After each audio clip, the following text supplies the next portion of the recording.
Olá, amados de Deus, vamos para mais um comentário sobre a novela Gênesis da Record. Dessa vez vamos para o capítulo 34. O atual sumo sacerdote Morabe, aquele que não gosta de Terá, ele conversa com aquele outro ex-parceiro dele do começo da novela, que juntos eles fizeram tudo para prejudicar Terá. E esse homem tinha ido embora, mas voltou. E eles conversam, vamos dizer, uma maneira de poder prejudicar Terá. Por outro lado, o tio da ex-sacerdotisa, o ex-sumo sacerdote, está bem melhor e está começando a ficar totalmente lúcido. E ela o convida para um jantar na sua casa, que ela agora é casada com Terá como segundo esposo e tem casa, né?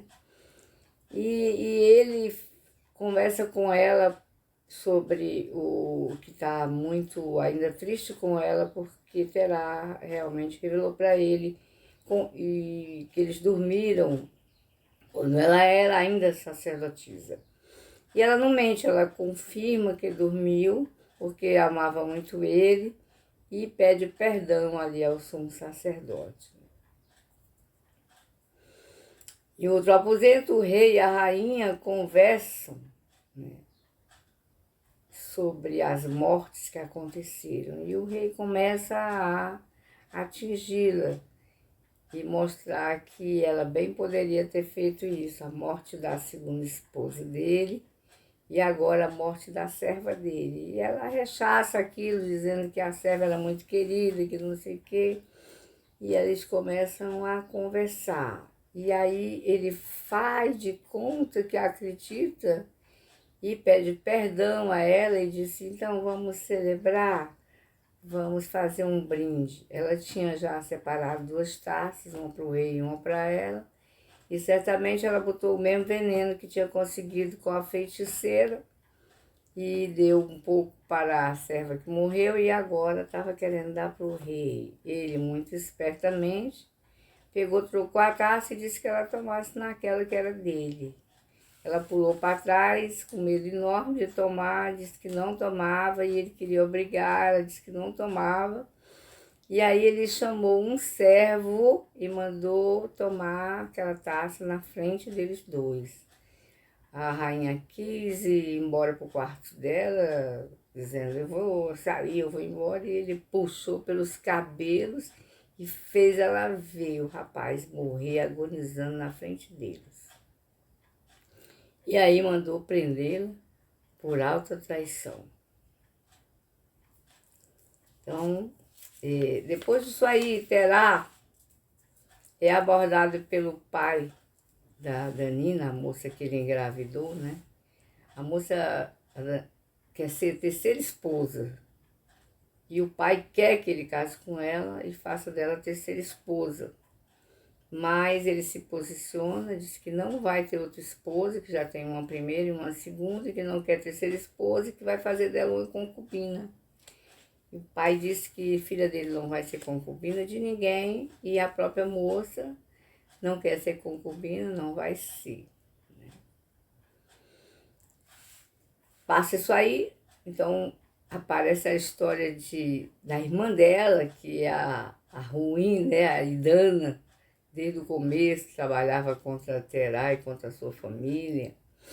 E a Idana tinha tomado o anel que Arã deu para a filha dela, que o Arã gosta muito da filha dela, e deu um anel. Esse anel tinha sido doado pelo príncipe, quando o príncipe fez uma aposta com ele, disse que daria o anel se ele fizesse isso, isso, isso. E aí deu para ele e ele deu para a menina porque ele gosta muito da menina. A menina mostrou para a mãe e a mãe tomou dela porque era uma coisa cara. A mãe vai se avistar com o atual sumo sacerdote para tirar os benefícios, que ela tem ele na mão, por causa da história que o marido dela viu ele empurrar o ex-sumo sacerdote lá do alto do templo.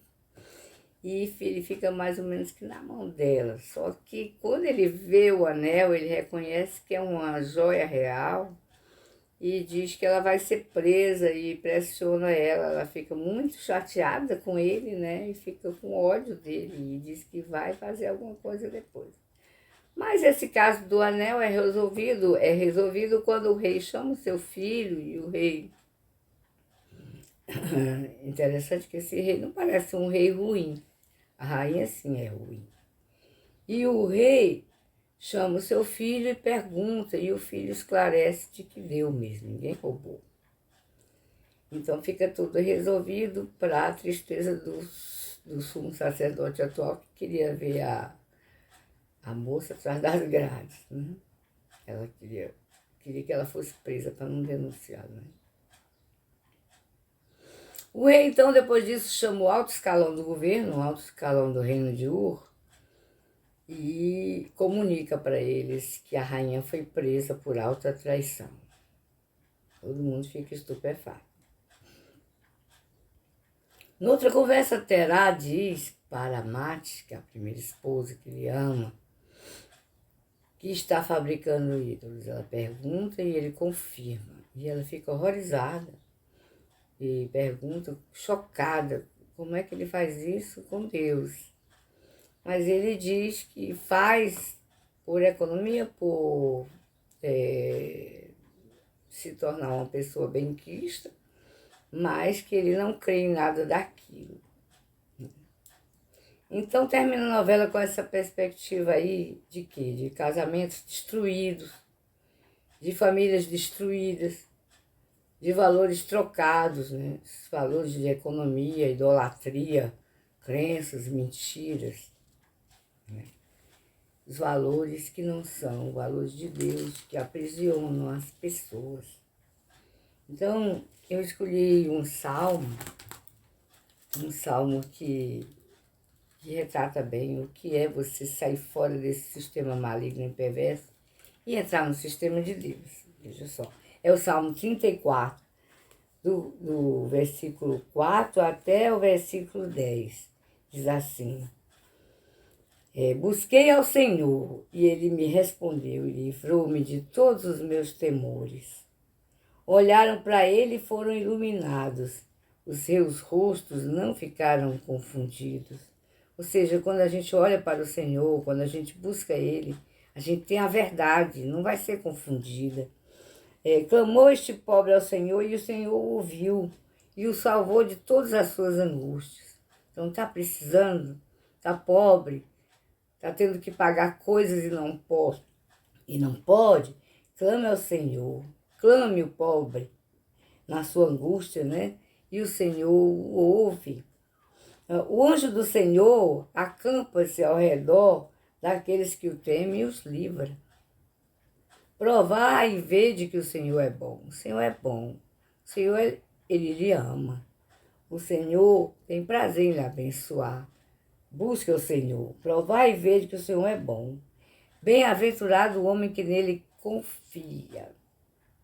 Temei ao Senhor, vós, os seus santos, aqueles que são separados para Deus, aqueles que se separam para Deus, são chamados santos, pois eles não têm falta alguma, aqueles que o temem. Olha que coisa linda. Os filhos dos leões necessitam e sofrem fome, mas aqueles que buscam ao Senhor, de nada têm falta. Aqueles que buscam ao Senhor, de nada tem falta. O Senhor, Ele fez um projeto maravilhoso antes da fundação do mundo. Jesus Cristo é o projeto. É o próprio Deus se fazendo homem, pagando o seu preço, o meu preço naquela cruz, para subir ao céu e de lá enviar o seu Espírito, para entrar em todo aquele que crê, todo aquele que quer ter negócio com Deus. Tenha negócio com Deus e Ele vai mudar a sua vida. Que Deus abençoe cada um.